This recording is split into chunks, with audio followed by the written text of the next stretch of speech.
शर्मा।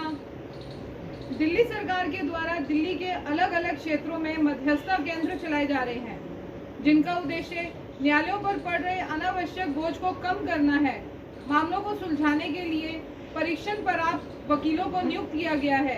इन मध्यस्थता केंद्रों में अधिकतर केस निम्न वर्ग व मध्य वर्ग के लोगों के ही आते हैं। अधिकतर घरेलू विवाद पैसे के लेन देन के केस के आते दिखे हैं। देखा जाता है कि अधिकतर केस में समन जारी नहीं किए जाते। यदि जारी किए भी जाते हैं तो वहां पर बैठे बाहर क्लर्क आरोपियों से सांठ-गांठ करके केस को वहीं खत्म कर देते हैं। मध्यस्थता तक केस को जाने ही नहीं दिया जाता। यदि केस जाते भी हैं तो 1 तारीख के बाद ही कर्मचारियों द्वारा समझा दिया जाता है कि अगर वे उनकी सेवा करते हैं तो उनको केस वे बाहर ही देकर निपटा देंगे। यही कारण है कि अधिकतर केस मध्यस्थता में बिना किसी परिणाम पर पहुंचे ही खत्म हो जाते हैं। आज हमारे साथ एक ऐसे ही पीड़ित हमारे स्टूडियो में उपस्थित हैं, दीपक, जिन्होंने नंद नगरी मध्यस्थता केंद्र में केस लगाया था, परंतु उनसे पैसे की मांग की गई और उनके द्वारा मांग ना मानने के कारण उनका केस खत्म कर दिया गया। जानते हैं हम उन्हीं की जुबानी। नमस्कार, मैं हूं हरिंदर कौशल। आप देख रहे हैं मरुधरन 24 न्यूज़। आज हमारे साथ स्टूडियो में दीपक अग्रवाल जी उपस्थित हैं।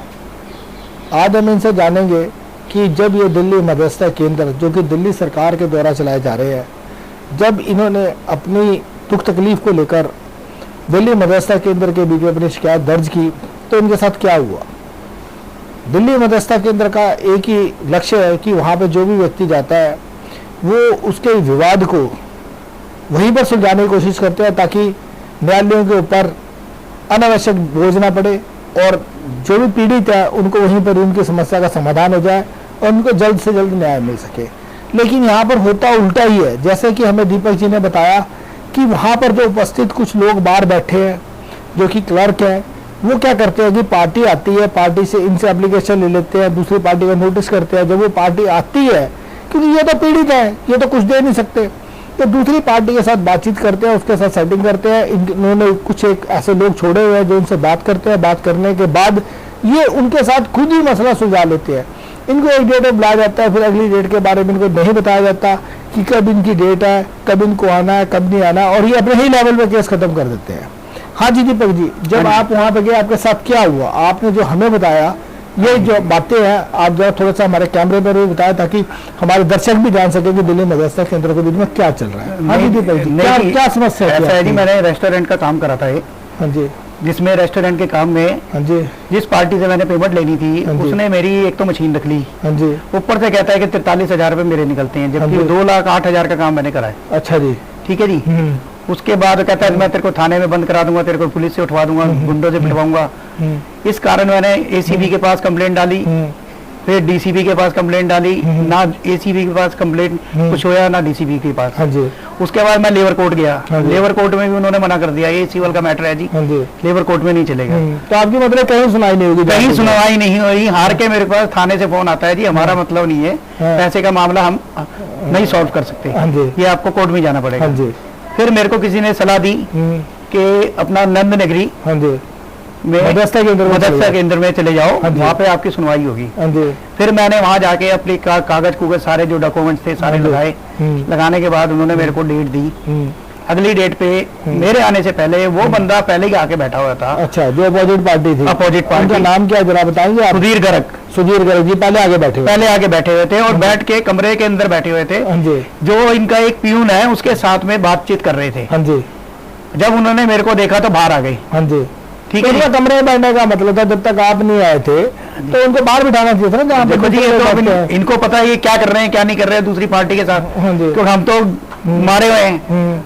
अगलों ने जज साहब जो बैठे हैं वहाँ पे उनके सामने पेश हुए और उनके सामने पेश होने के बाद इतनी बातें बोली उनके मुंह पे कि जी मैं तो कुछ देना ही नहीं है, ये बंदे चोर हैं, ये झूठे हैं, ये धोखेबाज हैं।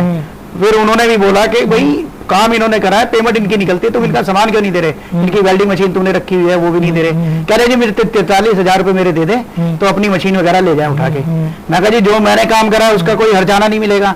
सुबह 6 बजे आप मेरे को फोन मारते थे, दीपक वहाँ लेबर पहुंच गई है, वहां जाके ताला खोलो। दीपक जी आप एक बात बताइए ना, जब वो मध्यस्थता केंद्र के बीच में गए तो क्या उनको कोई खौफ नहीं था? जो इस प्रकार की बात नहीं, वो तो मैं नहीं दूंगा, मैं कुछ नहीं करूंगा, उनका ये खौफ किस तरीके से खत्म हुआ? क्योंकि जब भी कोई व्यक्ति कोर्ट में जाता है तो उसके मन में एक बहुत बड़ा खौफ होता है। देखो जी, या तो इनके आपस में सेटिंग बन गई इनकी, हाँ जी, इन्होंने कुछ ले लुआ लिया, क्योंकि हम तो दे नहीं सकते, हम गरीब आदमी, हम कहाँ से देंगे सर? पर वो बंदा पैसे वाला है, उसने पहली डेट पे ये कह दिया था कि जी जज साहब आप पे कुछ नहीं होगा, मैं तो आऊंगा ही नहीं यहाँ, आपने जो करना कर लेना। अच्छा। और उसके बाद 3 डेटें और पड़ी हैं, तीनों डेटों पे वो बंदा नहीं आया। तो उसका क्या कारण आपको? मैंने इनसे पूछा कि जी क्या करना है क्या नहीं करना, कहते जी नोटिस करते हैं उसको, अगली डेट पे जरूर आएगा। मैं कहा जी चलो देख लो। ये कौन कहता है आपको? कौन कहता है? ये जो बाहर कलेक्टर बैठे हैं, हाँ जी, वो कहते हैं कि हम नोटिस करते हैं उनको।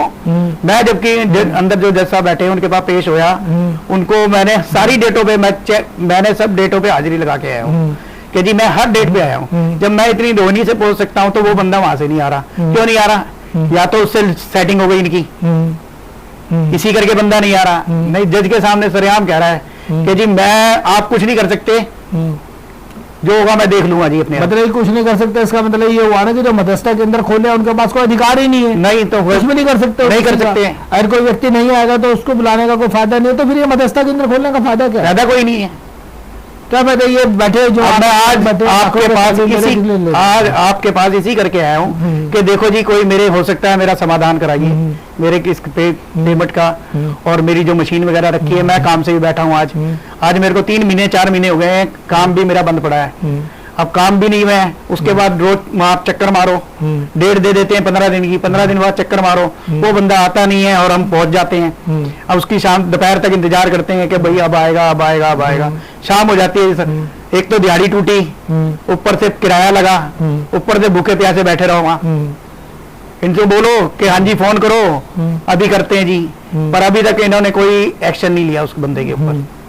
तो अभी आपने सुना कि दीपक जी ने मैं अपनी आप बीती बताई, कैसे ये कह रहे हैं, कितने ये पीड़ित है, कितने ये दुखी है कि वहां पर जाते हैं, पूरी इनके दिन का दिहाड़ी टूट जाती है, लेबर क्लास लोग हैं, ये मेहनत करते हैं, वो व्यक्ति इनकी मशीन तक दबाए बैठा हुआ है, लेकिन आज तक इनका ना तो किसी पुलिस प्रशासन ने संज्ञान लिया, ना किसी मध्यस्थता केंद्र के बीच में भी गए, वहां पर भी जो मीडिएटर बैठे हैं उन्होंने भी कोई इसके ऊपर वो नहीं किया, ना ही बाहर जो वहां पे उच्च अधिकारी बैठे हैं वो भी बाहर बैठे क्लर्कों से नहीं पूछते हैं कि भाई ये केस इतने समय से आ रहा है, इसका क्या हुआ, आपने प्रॉपर नोटिस किया कि नहीं किया, सम्मान जा रहे हैं कि नहीं जा रहे हैं, क्यों वो व्यक्ति नहीं आ रहा है, क्या कारण है कि उनके मन से पहले ही डेट के ऊपर खौफ खत्म हो जाता है।